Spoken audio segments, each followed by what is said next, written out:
అదేవిధంగా land acquisition phase wise ఎట్లా చేస్తామని కూడా వాళ్ళు ప్రాపర్ ప్రణాళిక రూపొందించుకొని క్యాబినెట్ అంతా కూడా ఒక దగ్గర కూర్చొని చెప్పిన తర్వాత నిర్ణయం జరగలేదు అని చెప్పి ఇట్లాంటి మాటలు మాట్లాడడం నిజంగా కూడా మీ మహబూబ్ నగర్ బిడ్డలకు, నల్గొండ బిడ్డలకు వాళ్ళకు ద్రోహం చేయడం తప్ప ఇంకోటి కాదని చెప్పి నేను భావిస్తా ఉన్నాను.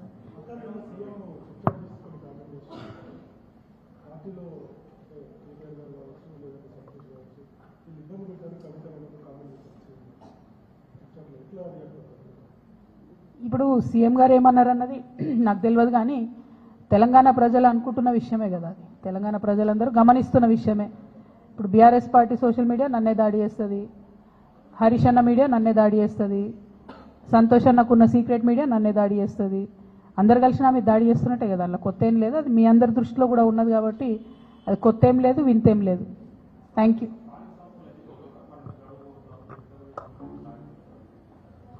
ఎక్కడ మాట్లాడిరండి, ఒక్కసారి కూడా కనీసం బీసీల మీటింగ్ రివ్యూ తీసుకోవడం లేదు సీఎం గారు. మేము పదే పదే కోరుతున్నాం, నిన్న కూడా మన తెలంగాణ జాగృతి నుండి కూడా మళ్ళీ చెప్పినాం మేము, మీరు కనుక తక్షణం నిర్ణయం తీసుకోకపోతే ఇక మంత్రుల ఇల్లు ముట్టడించుడు ఉంటుంది ఫస్ట్ ఫేజ్లో, ఇంకా కూడా నిర్ణయం తీసుకోకపోతే ముఖ్యమంత్రి గారి ఇల్లు కూడా ముట్టడించాల్సి వస్తుంది. ఎందుకంటే 30 తారీఖు నాడు ఎన్నికలని చెప్తే కూడా కనీసం బాధ్యత లేకుండా మాట్లాడకుండా చివరి నిమిషంలో కోర్టుకు పోదాంలే అనేటటువంటి ఒక వైఖరి నిర్లక్ష్యపూరితమైన వైఖరి రాష్ట్ర ప్రభుత్వం చేస్తూ ఉన్నది. ఇది బీసీలను వారు పట్టించుకోవట్లేదు అనడానికి సంకేతం. మా పోరాటం మాత్రం ఆగదు, ఖచ్చితంగా చాలా సీరియస్గానే ముట్టడి కూడా ప్లాన్ చేస్తాం.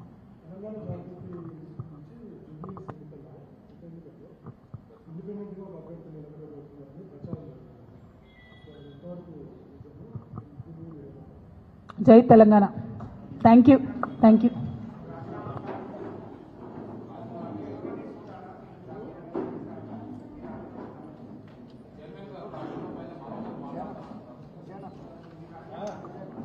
రాజీనామా నేను మంచి స్పీకర్ ఫార్మాట్లో ఇచ్చేసిన.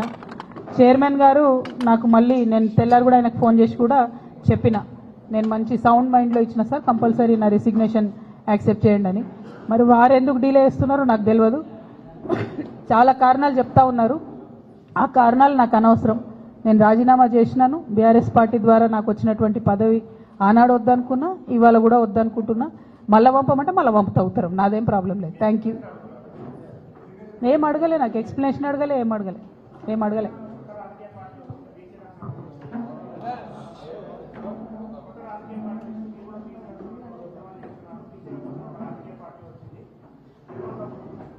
తప్పకుండా స్వాగతిస్తాం కదండి.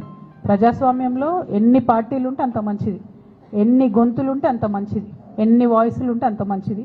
తెలంగాణ ఉద్యమంలో కూడా మనం ఒకటే మాట అనుకున్నాం, ఎంతమంది జై తెలంగాణ అంటే అంత జల్దీ తెలంగాణ వస్తుందని. సో ఇప్పుడు కూడా ఎంతమంది జై బీసీ అంటే అంత జల్దీ బీసీలకు రిజర్వేషన్లు వస్తాయి. కాబట్టి అందులో సెకండ్ థాట్ ఏం లేదు, తప్పకుండా స్వాగతిస్తాం. Thank you. జై తెలంగాణ.